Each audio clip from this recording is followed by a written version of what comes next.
Thank you so much. Thank you, Eileen. It is a pleasure to be here. It's the first time I've been on this side. I'm usually up there, and I've been up there, I think, for 15 years. Because my son Shane started when he was in grade 2, Ryan followed, and then Emma. So we are very much a part of the Bayview Glen community.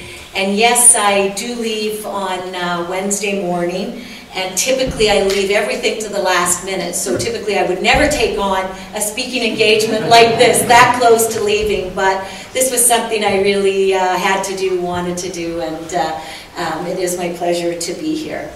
I just wanted to start by letting you know, I'm just going to tell you a little bit of my history, my experience in sport, a little bit as a broadcaster, and I want to leave time at the end because we do have a mix of parents and children, and I want to make sure I answer any of your questions. So first of all, I just want to start by saying I did not start out to be a figure skater, a champion skater. We had none of those ideas. I grew up as a little kid in Edmonton, and I was hyper. And I had an older brother, and so my mom's idea was, we got to keep these kids busy and out of our hair. You can imagine in Edmonton in the -30. Well, we're experiencing it now. So what did my mom do? She took the hose out in the backyard, froze the backyard, would put us in our snowsuits, give us our lunches, and there we would be out for the day. But my parents really believed when we grew up that exercise was a necessary part of our upbringing, being involved in sports, and they really saw the foundation for good health was getting your sleep, proper nutrition, and exercise. And those were staples that I grew up with and were the foundation of becoming an Olympic athlete. So we had moved from Edmonton at that point to British Columbia. I was about 7 years old, and as a little girl in BC back then, there was only a couple of sports that we could do. We couldn't do soccer or hockey, or what was available to me in my little town of Port Moody was swimming in the summer and then skating in the winter. So I did those both and went back and forth until I was about 11. And it was at that point where I thought I really wanted to be a figure skater. I had to choose between swimming and skating. I love the music, and honestly, I like the spotlights and the little bit of glamour, I have to admit. Anyway, and it certainly had nothing to do with how successful I was at a young age as a figure skater. In fact, I was more successful as a swimmer. I remember my very first competition, I was 9 years old, and that's quite late to start a sport, but whatever. And I went out, I was so excited. You see, I love to skate, and I was very competitive, and I got myself so pumped. And I went out there to start, and I could feel my legs shaking, and the music got going. And I opened the program with what we call a split jump, where you pick in, split your legs, come down, and continue. Only with all that adrenaline, when I picked in and split my legs, I was way up. My legs came down, I was still probably this high off the ice. By the time I got near the ice, I was horizontal. I slid, and you could hear the audience. Oh, and at that point now, I'm devastated and fell on every jump. And my mom, oh, my poor mom, and now I really appreciate what she went through because I am a mother of 3. My mom sat there and said, well, she's never going to want to do this again. That will be the end of skating. I'll look for something else. But instead, I guess, I got off the ice, and through my tears, I said, I am coming back next year, and next year I will make the final. So for whatever reason, I had that determination in skating. I loved it. I worked really, really hard. But again, I just would get so excited and I would get so nervous that I would bomb in competition or even in the tests. I would keep going out and failing the tests. And then, you know, being a little dramatic, I would burst into tears, and it just became this whole thing. So at about the age of 13, my parents sat me down because they were a little concerned. And they thought it probably wasn't good for me. That all the emotions and the tears, and they were worried about my self-esteem. The other thing was they had talked to my coaches, and they said, you know, what are her chances? She is so invested in this. She wants this so badly. And they said, well, honestly, she's too old, and she's too tall. She really wants it, and she has some talent, but if you're looking at her making it to the nationals or even provincials, not so sure. So I sat down with my parents and we had a heart-to-heart, and they said to me, you know, these are our concerns, that you do get so upset. And I'm like, really? Well, I love it. No, it doesn't bother me. It just sort of, I want to do this. This is what I love to do. And so we had a frank discussion about my chances in the sport. And my parents said to me at that point, they said, look, we're prepared to support you in this. You love it. As long as you keep improving, we think it's a great balance to school, it's good exercise, you're around good people, you keep improving, we'll support you. And boy, what a gift they gave me. Because there I was free to develop in this sport that I loved without having to, you know, meet all of these necessary requirements other than improve. Because, as I said, I wasn't too successful in the tests and the competitions. And so I just kept at it really hard, and success started to come, and I blew up my knee. So now I'm off the ice for another year, and in that time off the ice again, I just wanted it more, and I was sort of more determined in that setback. And so when I came back on the ice, I again just went out there and I started to compete, not believing I had a chance to really win or be a champion, but just to go out there and do my best. So it wasn't about beating the other guy. And guess what happened? All of a sudden, I started to become successful. Because when I went out there to compete, I was in my world, I was in my moment, I wasn't worried about what Susie had done or Debbie had done, and so I started to become a little bit successful. My knee couldn't take the pressures of jumping and falling, and I ended up getting lucky at about 16 or 17 and finding an ice dance partner. He was very, very talented, and together, when I was 18, my career sort of took off. We won the Junior Championships of Canada, and we made the national team. Again, still old on the old, but you know, it was interesting because too old, too tall, not good enough, really stayed with me and sort of motivated me. I sort of had that little bit of wanting to prove that wrong. Why not be a little older, and why not be tall? I'll bend my knees or whatever. So anyways, so we had some success. We made the international team at 18. We went and we represented our country over in Europe, 2 competitions back to back. Because we were Canadian champions, we were at the junior level, and now just moving up to the seniors, there were expectations of us being able to medal, and well, you know how my luck went. So we were last and second to last in those 2 competitions. Did a lot of soul searching, but knew, you know, this is what I really like to do, and I was going to find a way. That partner of mine retired because he didn't have the intensity to continue, and here I was about 18 or 19 looking for a partner. And again, it came down to, okay, you know, ready to go to university, what do we do? And we just decided, you have a year, go, give it a go. And if you have it still in you, you don't want any regrets. You can always sort of go back to school. I was a good student. I was motivated in school, so that my parents weren't concerned about that. And so I moved from BC to Toronto and started looking for a partner. I found a guy, tried out with him, it didn't work. And then we get to the summer, now it's August, and I remember picking up the phone, called my dad and said, Dad, I think that's it. This isn't working. And I think it's time, if you can call SFU, there's a kinesiology program I'd love to get into. It wasn't so hard back in the day to get into those programs. But anyway, so you could call up in August. And he said to me, he said, well, you know what, it's funny you should call. The association has just called me to say that Rob McCall is looking for a partner. Well, Rob McCall was a Canadian champion at the senior level, and he was ranked 10th in the world. His partner had retired, he tried with somebody else, and that hadn't worked out. So my dad said, why don't you give him a call? And I'm like, oh, you know, a little bit of who am I to call him, but what the heck, I'll give it a try. And I was in Toronto at the time. Rob was from Halifax. The only problem I knew, and I said to my dad, I'm too tall for him. Like, that's somebody I really am too tall for, because we're almost the same height. So anyways, I called up Rob. He was there in the Maritimes, and I said, Rob, you know, what do you think? Would you come to Toronto and try out? And he said, I would love to. He says, I'll arrange a ticket, I'll get on the plane. I said, the only problem is, I said, I'm 5'6". Now you guys have to understand, most of the skaters in my day were 5 feet, the female, right? If any figure skating photographs, I'd be in the back row with the guys, with all the girls around here. So it's not a giant now, but it was then.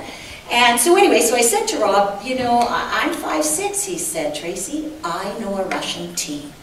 And the guy has platforms on the soles of his skates. He says, if you're too tall for me, I'll put platforms on my skates. So I'm like, this is the partner for me. You know, you gotta love his creativity.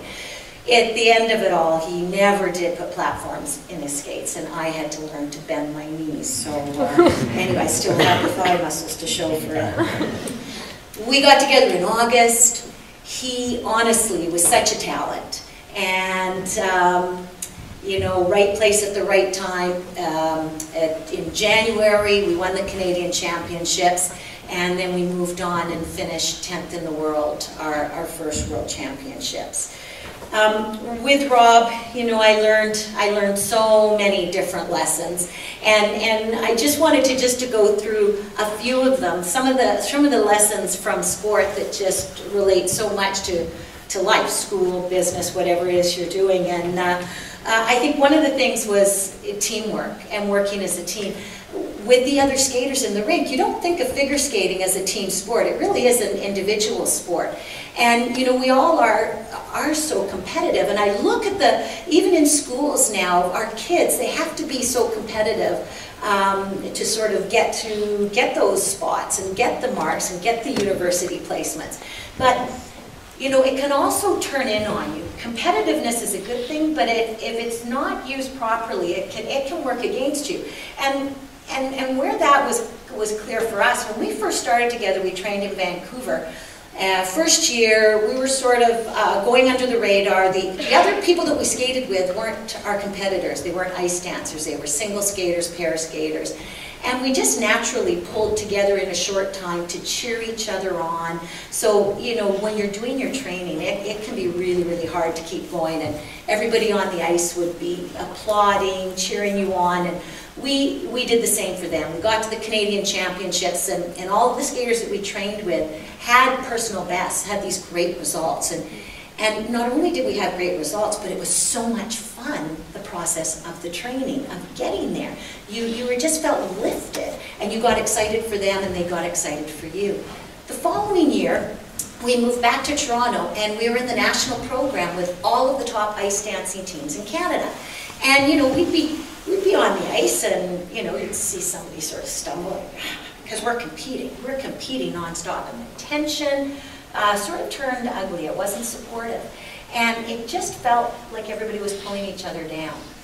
And after that year, my partner and I talked about it and the difference in the 2 years. And we decided then that the training had to be fun, because there's so much time that you spend together that if that's torture, that little bit at the end isn't worth all of that sort of struggle. So, you know, we just went out on a limb. We started helping coach the other teams and, you know, cheering them on, and it all sort of came back. And within 3 or 4 years, Canada came from rarely placing any skater in the top 10 every now and then to having 3 teams in the top 10. And it was really a case of everybody helping each other. And when you think about it, instead of us sort of fighting for those spots in Canada, we were lifting each other to really succeed internationally. And, you know, I think it's so important that we take advantage of that, so creating our environment and the energy to make it one that's productive and positive. And I think you see that, an example of that in this school too. But I think we can really affect the energy in our space, and how we can make it for each other so much better, or we can be pulling each other down. The other case of teamwork for Rob and I was, well, it was the 2 of us, and we were, you know, 8 years together, and we skated together 8 hours a day, hand in hand, face to face. Well, imagine how easy it is to get sick of that person. You know? It's like I move the wrong way, it throws him, and vice versa. And what was so interesting for Rob and I is we came from not only different sides of the country, but it really different philosophies and different kinds of work ethics. And of course mine was right, you know? I was organized, I had a plan, I was consistent, and it was all about training and hard work and thinking and being intellectual. And Rob, on the other hand, I mean, he was creative, he would feel things, he was playful and expressive. And he was a genius, and actually he was a much better skater than I was. So it was like, you know, but we would start to pull at each other because I was very rigid in my training approach, and that's what I needed. And he was very creative, and he needed to come at it from another way. So we were definitely doing this. We competed together in Sarajevo in '84. That was our first Olympics, and finished 8th that year. And then when we were looking at going on, we thought, okay, if we're to catch these Russian teams, because the Russian teams we were trying to catch, they were second in the world when Rob and I started together. If we were to sort of make up that and catch up to them, we had to be so efficient in our training, and we had to be working together. We couldn't be fighting, we couldn't be working against each other. And so we sat down, and with the help of a sports psychologist, and it was quite in depth what we did, you know, we really looked at each other's strengths.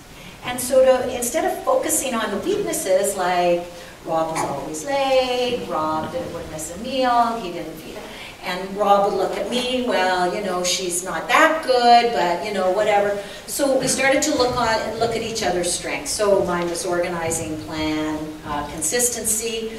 So guess what? I'd call in the morning, make sure he was up. We would stop at McDonald's for an Egg McMuffin on the way, so I knew he'd be fed. He had his plan. This is what we're going to do each day. I knew Rob needed time to play. He loved to skate, so we'd get on the ice. Our warm-up would be, we'd put on the music, and I knew to let him go. Some days he'd be doing triple jumps, because that's what he felt like. Often I'd watch him, and I'd go, oh my gosh, that was a great move. How'd you do that? And then he'd show me, and then I'd teach it back to him. And that free dance came together that way. We put that music on, and he would play. I would teach the steps back to him. So all of a sudden, we started using each other's strengths to help us grow as a team. The common goal was that the team had to come first. The team has to come ahead of the individual. And when you can do that, whatever is best for Wilson and McCall, it's not about me being right, and it's not about what's best for me, whatever's best for Wilson and McCall. And boy, then, you know, that's when you really start to work like a well-oiled machine. And it was so interesting for me, and as a mother, it was very, very helpful to see when my kids would come at it from, it was like, okay, there's got to be some good in there somewhere, there's got to be some good in this strategy. But you know, it's so interesting because there are many different ways to come at it. And that was a huge lesson for me. We had to learn to face our fears. When you put yourself out there like that, the world knows how your training went. The world knows what you're thinking, what you're feeling, if you're feeling good about yourself or not.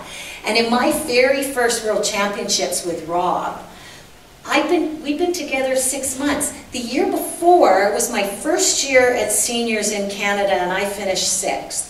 And I sat on the couch watching the World Championships, just in awe, going, oh my goodness, look at them. And there was a Russian dance team, Moiseyeva and Mininkov, Mini and Mo, we called them for short. And they were beautiful. They trained at the Bolshoi. They had costumes from the Bolshoi. They were so dramatic and just like, I was in love with them.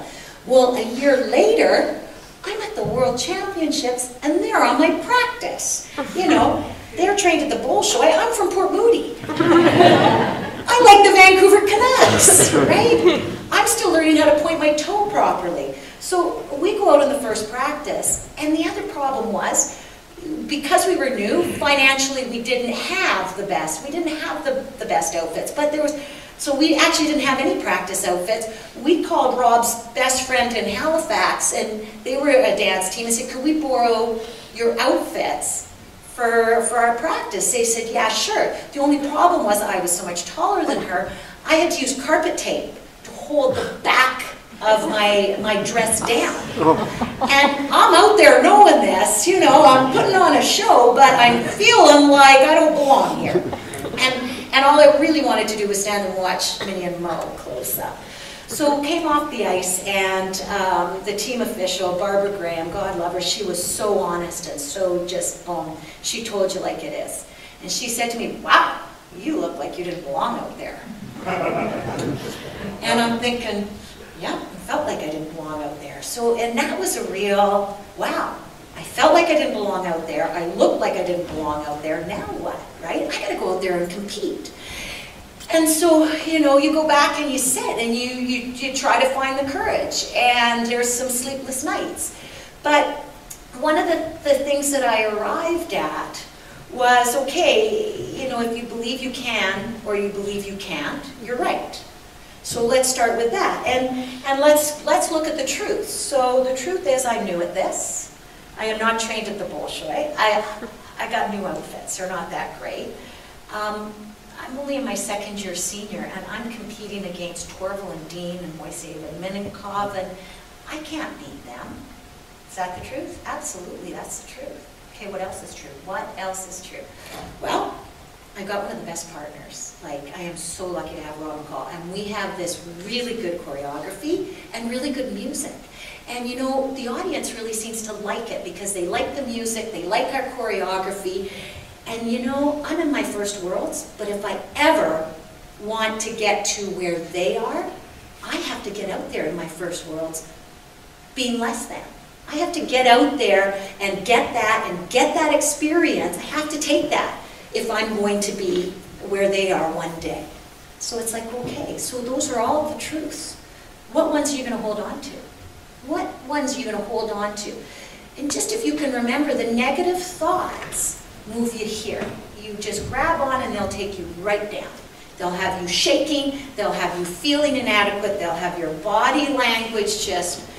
But those positive thoughts, what is the good? What is going to get me out on the ice? Those thoughts lift you. You hang on to those thoughts. And you know, thoughts come and go, but you can choose the ones that you want to draw your attention to. Rob, Rob, Rob. I am so lucky to have this partner. I'm here at Worlds. I'm out of my first Worlds. And so that was a very, very valuable lesson when it comes to sort of facing your fears and what truths you're going to hold on to.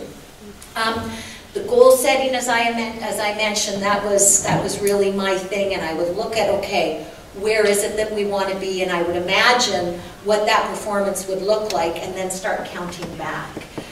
So if we want to be doing this there, we have to be doing run-throughs 3 months before, we have to be doing the choreography here, so all of a sudden, you know, that year, which just seems like all this time, all of a sudden there was an urgency to the moment and a plan. That's the other thing I find, and especially for any of you kids, you can't leave it to how you feel.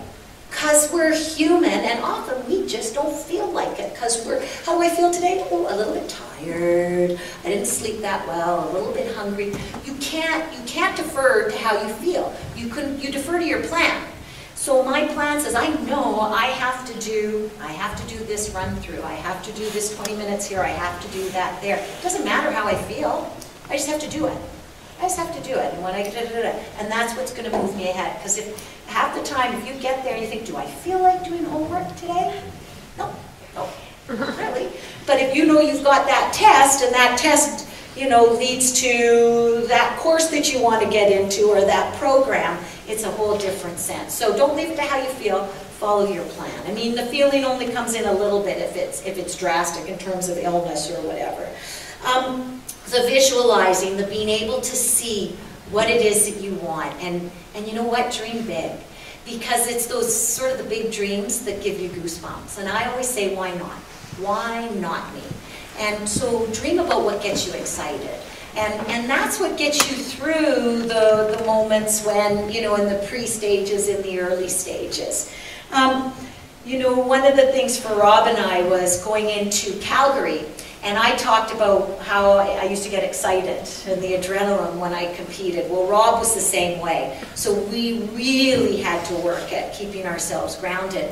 And it was interesting because we knew for both of us, sort of the most exciting moment for us, we just knew was to hear our names and Tracy Wills and Rob McCall, Canada, before we got on the ice. Like, that was just, you know, there was no greater feeling than that. Yet we knew we couldn't be in that mindset. There's no greater feeling than that, because we had to get out on the ice and experience, you know, we had to go out there and compete.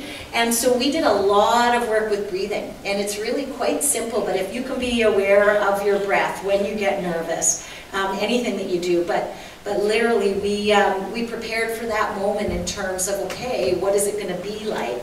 How are we going to deal with that moment? And so we worked through deep breathing and imagined ourselves hearing all of the noise and seeing all of the flags and just sort of letting it just wash over us. And there it goes, and now we'll go under to our calm and just sort of find our zone at center ice. And so the breathing is something that still helps me today in my work, and in how do you want to be, how do you want to look, and the body language. All of a sudden, the body. We used to say, you know, you act like you want to feel. And so oftentimes when I go to compete and I just feel like I couldn't feel my legs and I was so nervous, I would act actually like the Russian competitor I was competing against, because she always looked so calm. So I thought, okay, I'll just do a little bit of that. And then I would start to feel a little bit better, right? Because, you know, you just sort of take that on. And what was funny, the sports psychologist we were working with years later, and he knew how I was, all, you know, like this, and how hard I worked at acting like I was calm. And he was working with an up-and-coming skater. And she was very nervous, and he said, you know what, pick somebody that looks really, really calm and act like them. And she said, okay. He says, who did you pick? She said, Tracy Wilson.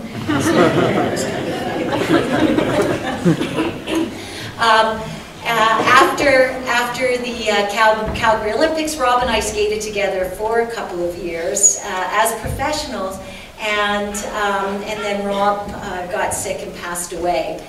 So we had a couple of years together, and then lost him, and I moved into a broadcasting career.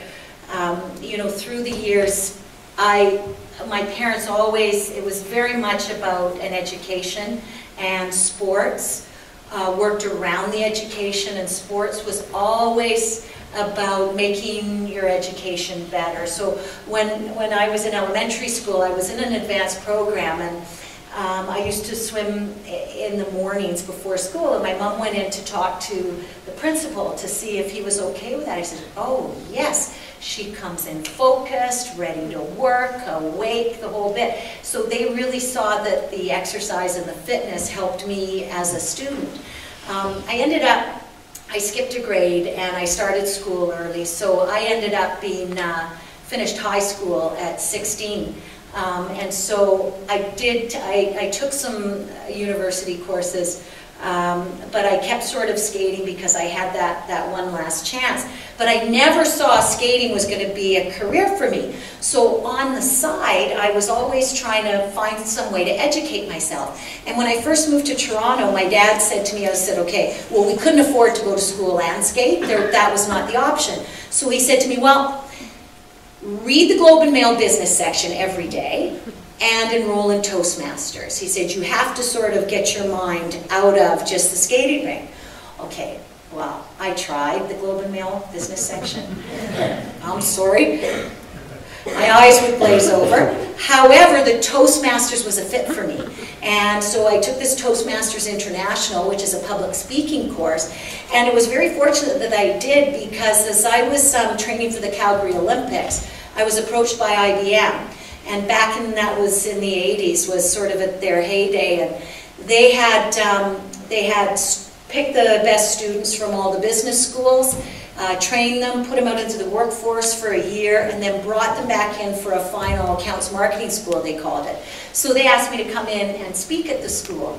And actually that's what helped me pay for my skating. It was fabulous, but more than that, what it did for me was I would speak to the IBM employees just about, you know, the lessons I learned in skating and how it could apply to business. And we would get together and talk about it afterwards. And what that really showed me was the actual education that I got from my sport, which was something I hadn't realized at the time. I kept thinking about.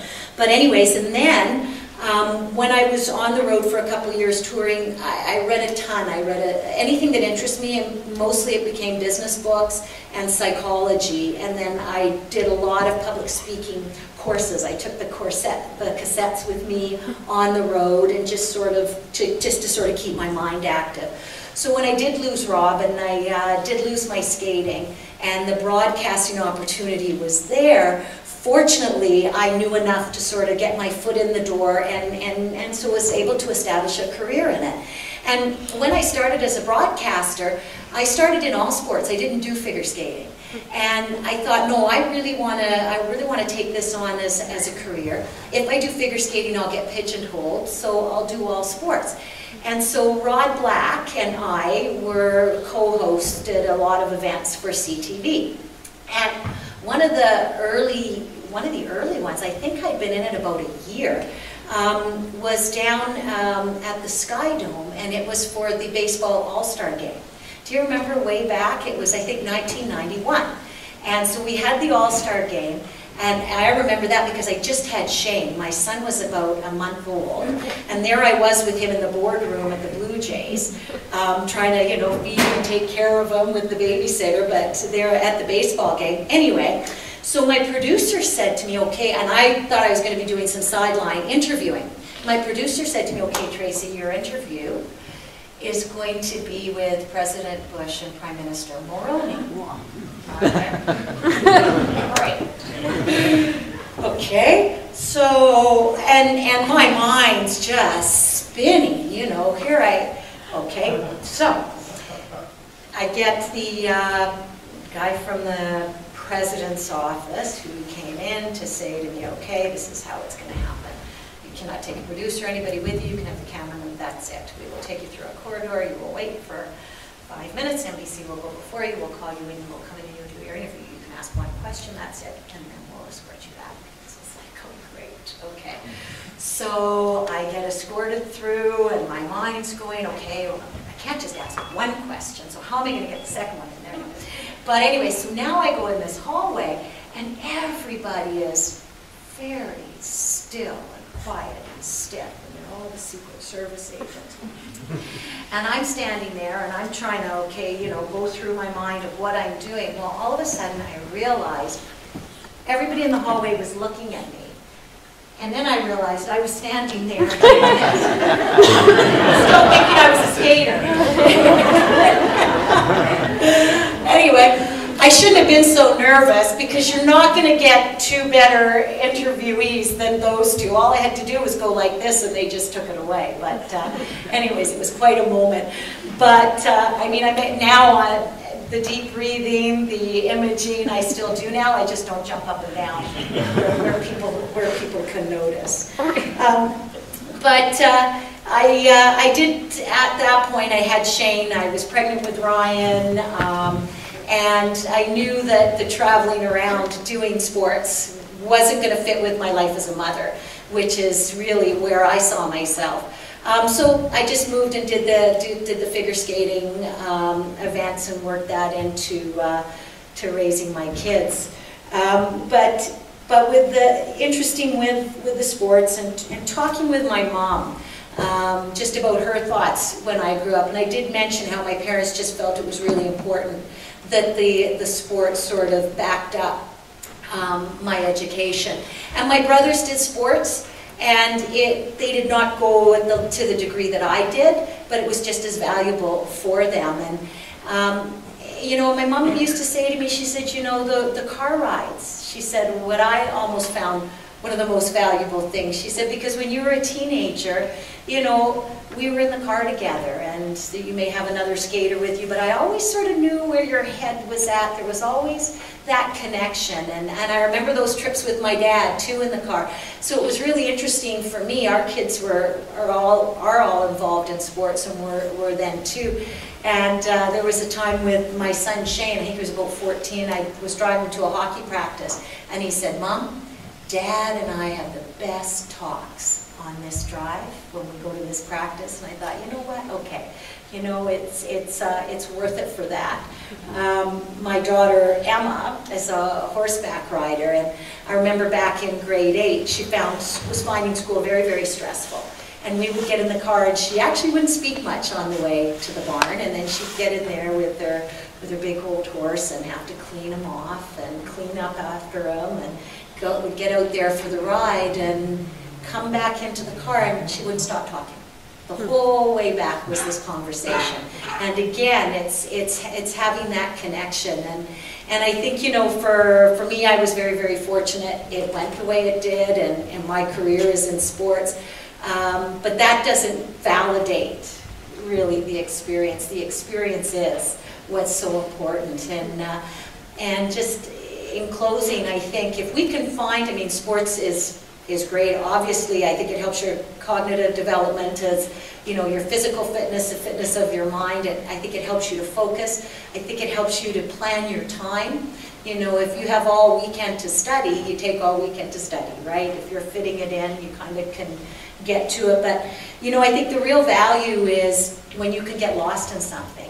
When you're doing something and you lose track of time and you lose yourself and you just sort of get into that zone, I think that's such a gift, and that's where you really find yourself. That's really where you find who you are and what your calling is. And so I think that discovery is such an important part to going on to meaningful work later in life. Anyways, I'd like to just wind down now and open the floor to you with any questions. And any questions, please feel free. It can be about Sochi, it can be about sports, anything, kids. What do you mean by teaching Rob that? He's totally interesting. Well, Rob would start creating and would play to the music, and he'd be so caught up in doing it and feeling it, he wasn't thinking, so he didn't even think he did. So I would stand there, because I was sort of the thinker of the two, and I would watch him, and I'd go, "That's cool." And he'd go, "What did I do?" And I'd say, "You did this." He goes, "I did." And then he'd go, "No, other foot, da, da, da," and I would teach it back to him. And so that's sort of, yeah, that's the balance. Yes? Thanks for a great talk. I just was curious to know if you ever felt like giving up or hanging up your skates at any point in your training. Numerous times. I think that's one of the things that you have to remember. When you sort of take that risk and you push yourself, and you know, I was away from home. People would look at you and go, "When are you going to get a real job? When are you going to go to school?" I was living in a basement apartment. I was waitressing.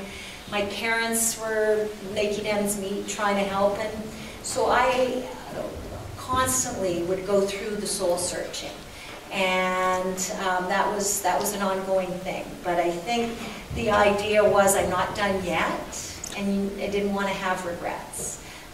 And so, you know, I look at some athletes, because there were a ton of talented athletes, and some of them had the talent but not the passion. And, you know, I used to always feel like it's hard enough if you do love it. If you don't love it, then sort of move on. But yeah, my parents would get weekly phone calls with me in tears. And then my husband heard it, so. Yeah. Yes. Thoughts on the degree to which kids nowadays seem to hyper-specialize at a very young age. It seems that they, by the age of 7, they've already either all they're doing is playing tennis, or all they're doing is playing hockey, and it just seems like it all happened at a very, very early age. Yes. Any thoughts on that versus staying right broad? It's not for me that early specializing. For me, if your child is driven, that's one thing, so you have to balance it, but I feel like you learn so much from other sports and from other things that you can bring to that sport, but if you narrow it down too quickly, one of the concerns for me is I saw skaters go that path and they got trapped. And you could see they were down this path and there was no going back, and it wasn't the path that was necessarily right for them, but the investment had been made, the hours had been spent, so it was very difficult. And so personally for me, I think it's really, that's one of the reasons actually we came to this school too, to get the different experiences. I mean, my kids were really driven in sports, to have them be able to play other sports, to play competitive soccer, to be in the high school play or whatever. But it does concern me because I do think that the athletes can learn so much from different sports that then they can bring to that sport they end up in, or the path they're on may not be the one that they want to be on when they're 15 and 16, but it's that point the stage has been set. Yes? Sorry. How often do you put the skates on now? Oh, I do it all the time. I do it all the time. It's interesting because when I skated, and when I skated with Rob, I couldn't imagine ever enjoying it as much as I did then. And plus I thought I could never be at this level again. I could never commit that kind of time, so how could I enjoy it as much? And when Rob passed away, I just stopped skating, and I didn't go on the ice for 5 years. And my son Shane just was bugging me about wanting to skate and wanting to play hockey, and we had this little, school behind our house had this little outdoor rink.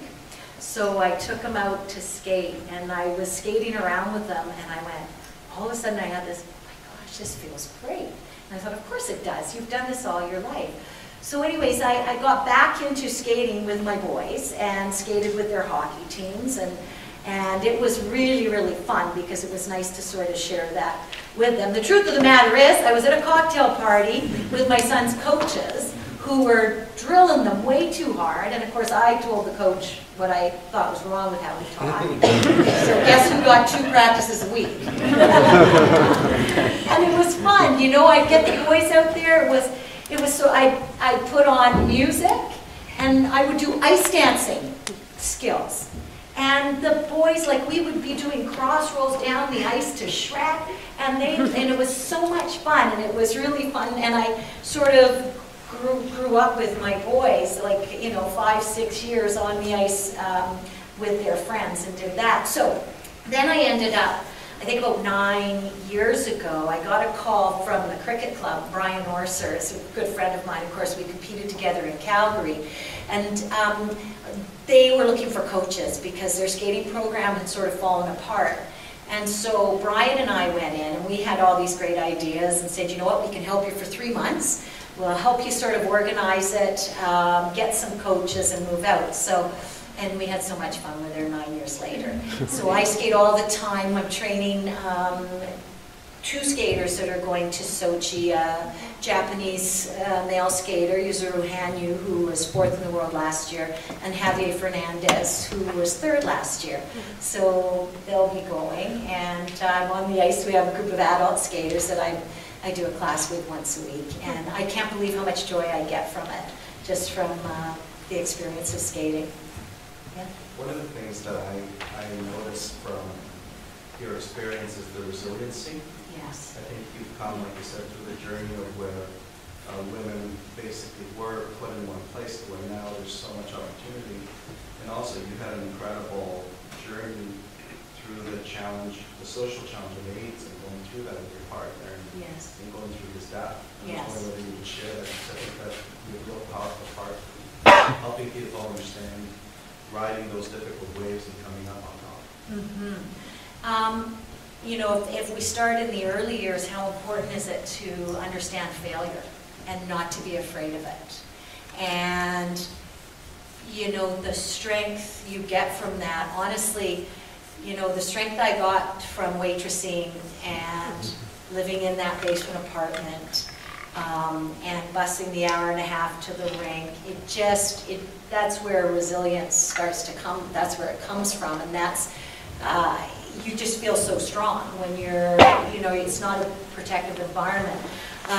So I failed a lot early on. I got good at understanding it, and it didn't scare me too. It did scare me somewhat, but it didn't stop me. With Rob, that was a whole, whoa boy, that was a pretty intense experience. So Rob, 2 years, Rob and I, after Calgary, I knew I wanted to have a family.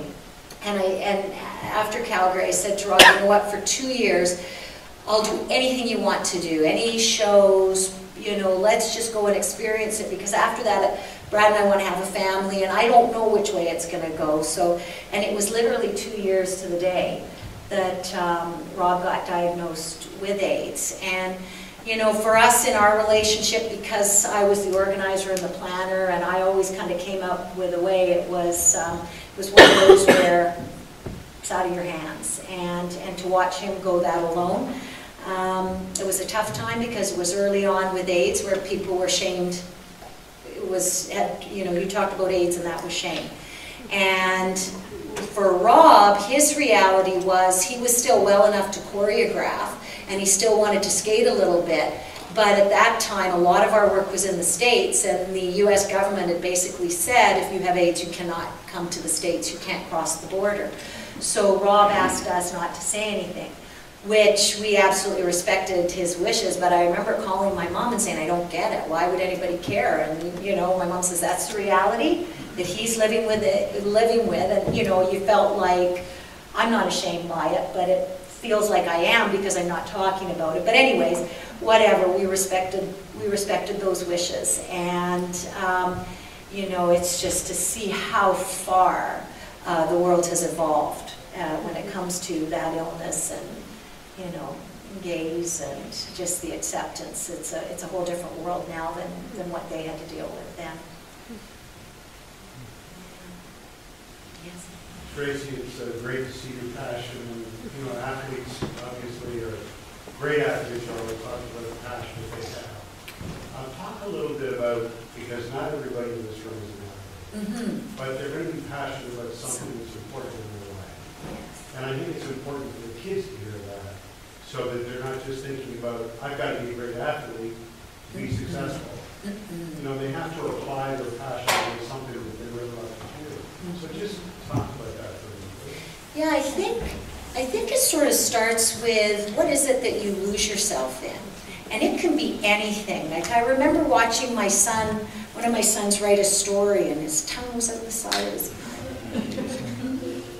And I thought, oh my gosh, he likes to write. He can lose himself. Anything, whether it's reading, whether it's music, whether it's drawing a picture, whether it's scrapbooking, baking. You know, I think it's so important that you find that and that you honor that. And, you know, you can, it doesn't necessarily have to have even a clear-cut career, but if you like to write and you like to travel, you can write about travel. You know, like you can find a way to make it work, but understanding what your calling is. And, you know, I know for me it's interesting, because a lot of kids wanted to be athletes. I wanted to be an intellect. I wanted to go to school. It was like, that's where I was driven, and I was doing the sport because I did love sports, but I saw my career was going to be in something else. And it sort of kept coming back to skating, and in the end, I believe my calling is teaching.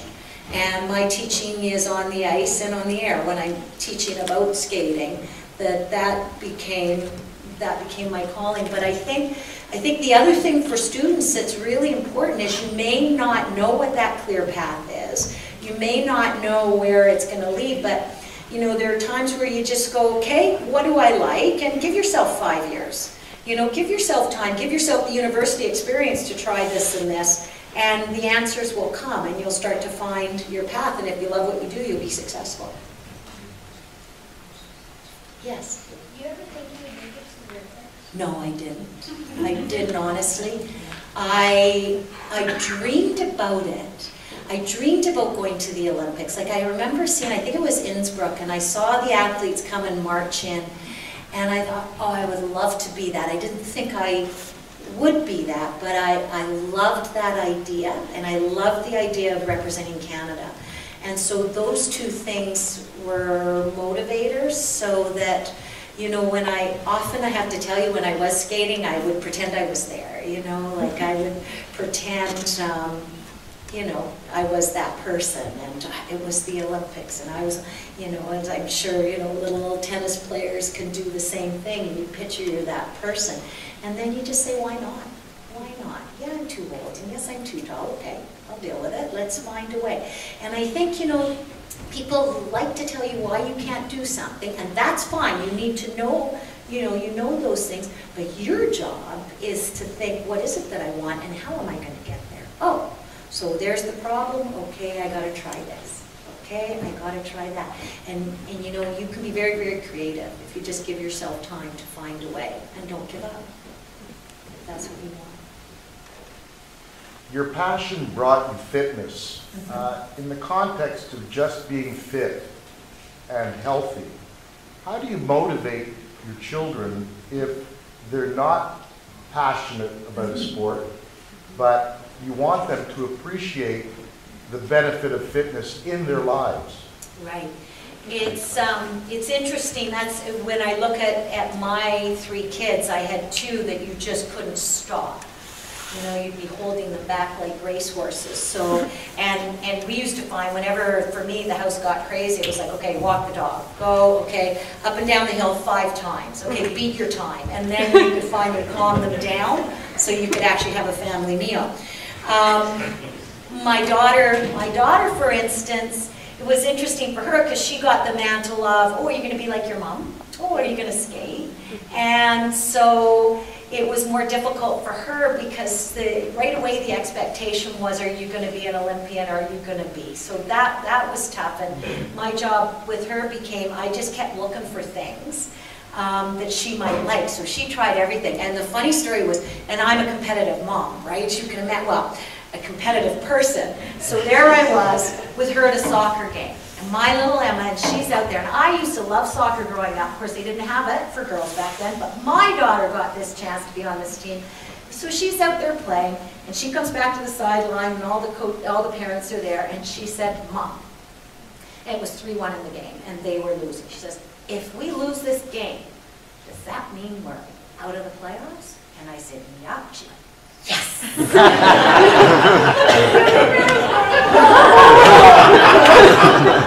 Out of the mouths of babes. So I knew soccer wasn't for her. But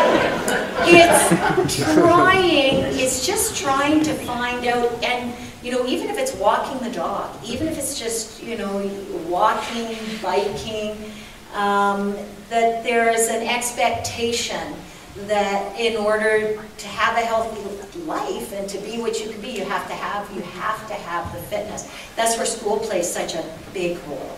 It's such a big role because, you know, we used to get out there and play. You know, as all of us adults, when school was done, we were off, we were out until the street lights came on, and then you went home for dinner. Our kids are enticed to be in, and it's all media, it's all technology. So we almost have to force the issue, I see as parents. We have to physically take them, we have to encourage our schools and really support our schools in that fitness. Because I believe if they're used to it as a teenager, it really helps later in life. But I have a very, very good friend whose kids were at this school, and she had 2 daughters who were not interested, really, in any kind of physical fitness. And she literally said to them, okay, I'm going with you, and we're going to the gym 3 times a week, or whatever. It's almost like that's your chore, is that you have to get involved and understand it, and it's essential. It's like helping clean the dishes, you know, that's part of kind of what you have to do. But it's tough. It's tough now. It's something as parents we didn't have to do, our parents didn't have to do, that we have to do for our kids and as in our schools. That fitness is so important. I just think if every kid could start the morning with a 1-mile run, you know? And just, that was just part of, I know it's been great for my boys. Anyways, sorry, yes? Thank you very much for the talk. I've been a big fan of yours for many years, so it was very nice to hear. I just wanted to get your thought on, I guess, creating some balance when raising your kids, because there's so many activities. So you want some free time, you want sports, you want music, education, so what was your kind of, I guess, way of trying to get some balance in your life when you were younger? I found it really tough. I found it really tough, especially when they get in a team sport, because the team tells you. And so what I loved about figure skating, or with my daughter in riding, I decide who the coach is, how much they do, what the schedule is when we're taking our family holidays. If your boys love hockey or competitive soccer or whatever, there's a number of team sports where the coach and the team tells you. And it's a fine line, and I just think it's about being aware and trying to balance and really fighting for it. I mean, I found that one of the toughest things I had to deal with, because I actually didn't agree with it. A lot of what was being done, it was way too intense at too young an age with the wrong. And so in the end, as a family, and my mom used to always tell me this, the kids will adopt the family values, so just keep putting those values out there. Time away, time as a family, doing different things, I think, is really important, and really trying to, you know, not give up control to the coach. That's what I want to say. That's what I want to say, because the coach is there to coach your daughter or your son in the sport, and you're there to do what's right for the child as a whole child. And don't give up that control. And I saw it as an athlete. Some of the things that, you know, it's like, okay, they know better. I mean, there's a point. And I mean, you obviously want to have a coach that you trust, but ultimately, you have the control as a parent to do what's right for your child as a whole. Yeah. It's a hard one, though. Yes? I was just wondering, the end of the clip finished when you finished your skate. You talked about your breathing technique and being calm beforehand and kind of letting the cheers wash over you. Yes. Can you tell us what you felt like at the end? Yeah, thank you. It's a fun moment to remember, actually, because Calgary was constantly about seeing the red and white on the other side of the barrier and wanting to be there, and wanting to be cheering and go Canada, and having to be removed and emotionally focus on the job. And the minute we stopped that program, it was like we could let it all in. And so I sat there with Rob and trying to catch my breath, but also being able to take it all in.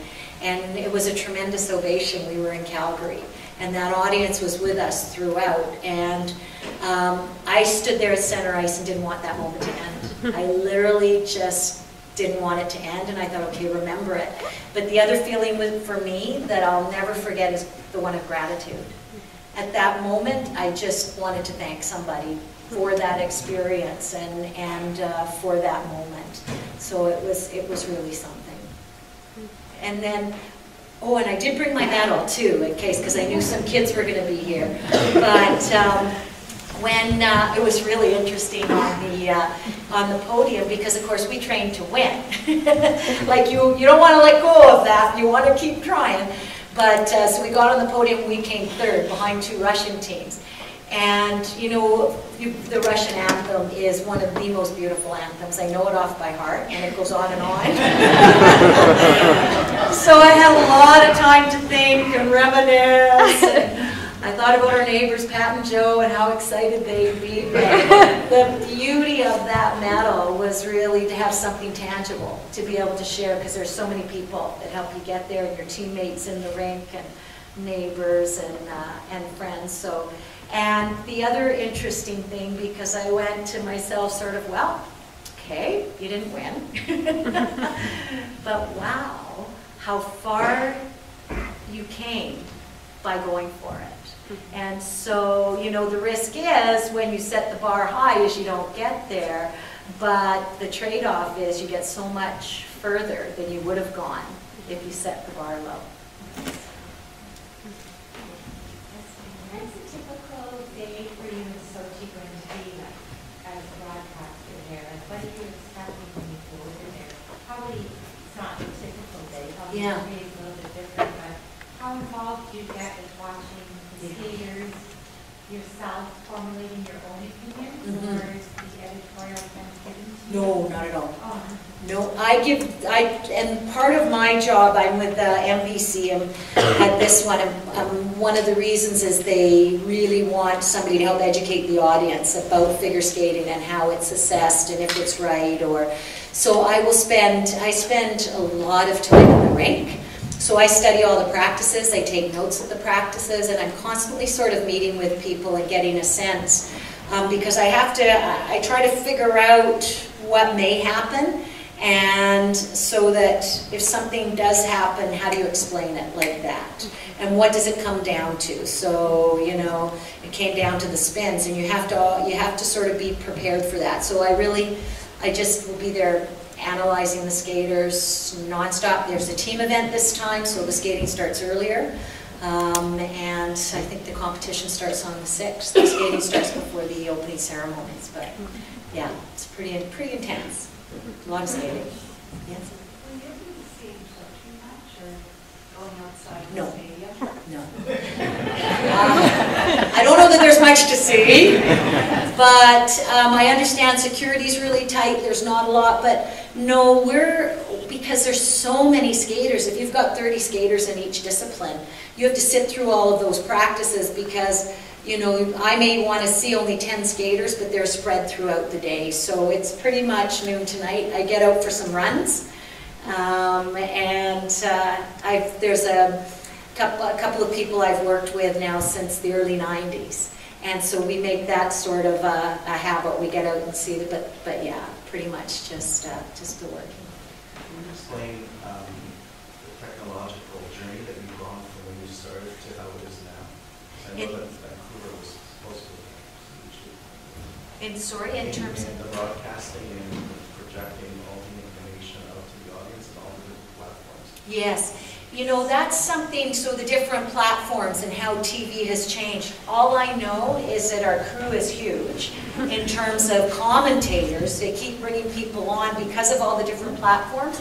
For myself personally, I will just sort of involve myself in the show. So I can't really answer your question because I've sort of kept myself in terms of, but it will be on all the time. And you'll get lots of live skating, Canadian and American networks. It'll be on all the sports, non-stop, because there's so many platforms.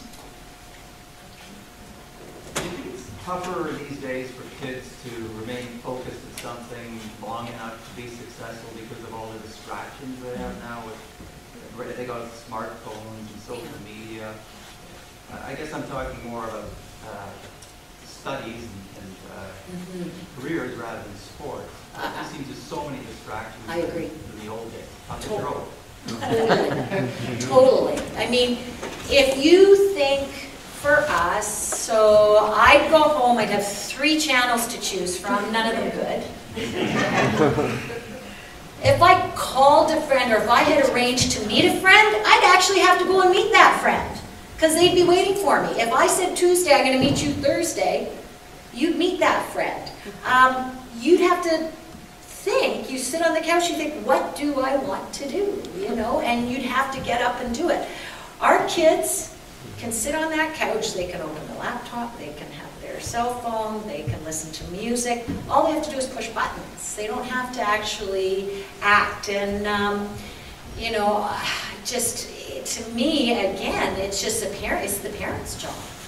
That of, okay, how do you manage that and how do you limit that and how do you bring the quiet time in? And I think that's, you know, and that's sort of the value too, if they can find a passion, if you can invest time in finding what is it, what sport, what art, you know, whatever it is that you can bring into a child's life. And you have to carve that out. I also find time to sit and talk. And that's, again, why I love the driving. I mean, oftentimes there's music on, but then there'll be those moments where all of a sudden you can sort of have a heart-to-heart and chit-chat. But I think it takes a lot of thought. It doesn't happen by accident so much. Whereas before, it could happen by accident.